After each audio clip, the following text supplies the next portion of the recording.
when you're dealing with infinities of various kinds. All the computers, even Greg's very biggest servers, it's all finite. I would say you still got to watch out for the alien mathematics. But you can totally formalize what it means that it's impossible to hack into his laptop. And if you have a rigorous proof, I think that seals the deal. So I think that beyond these, these enormous questions that you raise, I think for me, the immediate problem is to fashion a national policy, which I intend to announce in a few months. And you guys are stimulating me, I have to say, this visit. But you sort of think, okay, what is it that you're trying to achieve? You're trying to better all the systems: transportation, health, education, agriculture, production, everything, for government, for the private sector, for philanthropy, for academia, and so on. And what is the role of the government in this? And, various countries are seeking solutions to this. What do you do? What kind of instruments do you build? I think the larger question is, you still have the monopolization of AI power in small concentrations because of what you said before, Elon. You said basically it's too big, You need the big data, you need the big, the big computational power, you need the talent for creating the algorithms.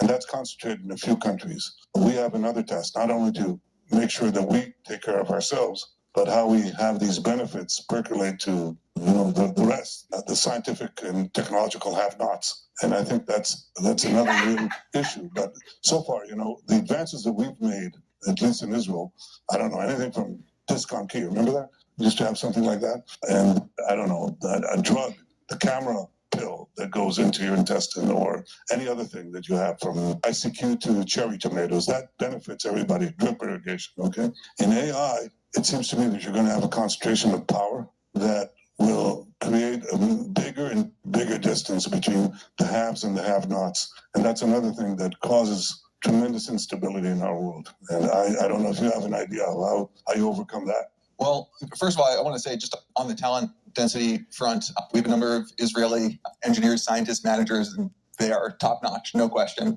We have a manager who runs one of our core teams who is ex-Special Forces, and there is nothing that phases him. So I think...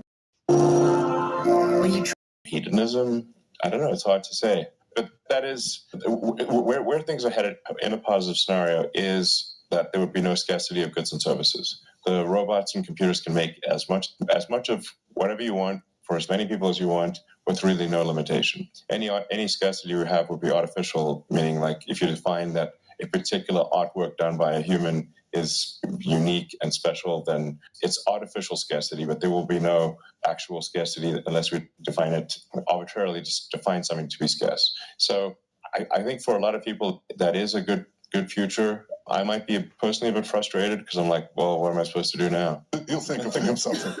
I think that this is a very interesting set of challenges. What would we do if people have no jobs? But I think it's important to remember that we're not automatically going to end up in this situation in the way you're thinking about it now. We could also, I think, very likely end up in a situation where people have no jobs because there are no people anymore, where we literally go extinct. If we had a statement that came out in May, right, that I think Sam Altman and you both signed, right, saying, and Ursula von der Leyen came out with it a couple of days ago, saying we have to take seriously human extinction. And if this sounds like very crazy science fiction, we were joking, but just a few years ago, all your success sounded like science fiction too. And you said that we don't have a lot of time. These are things that could happen relatively soon. And it's very important to me, because I want the good future, to think about how we steer away from those sort of scenarios. One way in which we could end up in this kind of bad future is pretty obvious. The idea that we can lose control to something more intelligent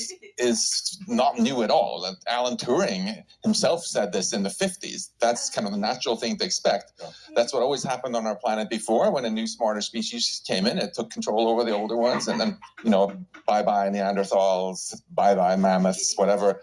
More concretely, I think, even though Hollywood is full of scenarios where someone somehow loses control of the AI and it takes over, there are more sneaky ways in which we could end up in this sort of bad state, even more willingly. So, for example, right now, I'm a big fan of the free market too, but it's the fact that if people are competing against other people, they will often cede control voluntarily to machines to get an edge on the other guys. So companies... Some degree,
I mean, it could be boring, but I think we're headed.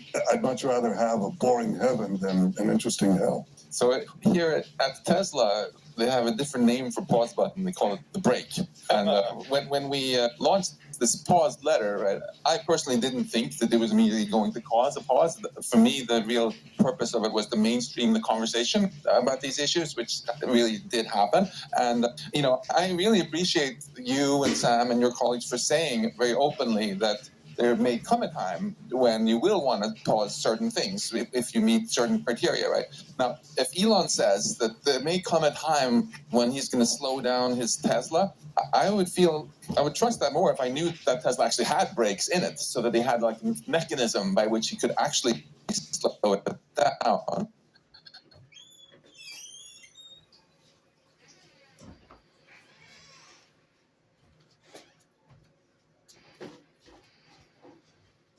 So this is something I'm very curious actually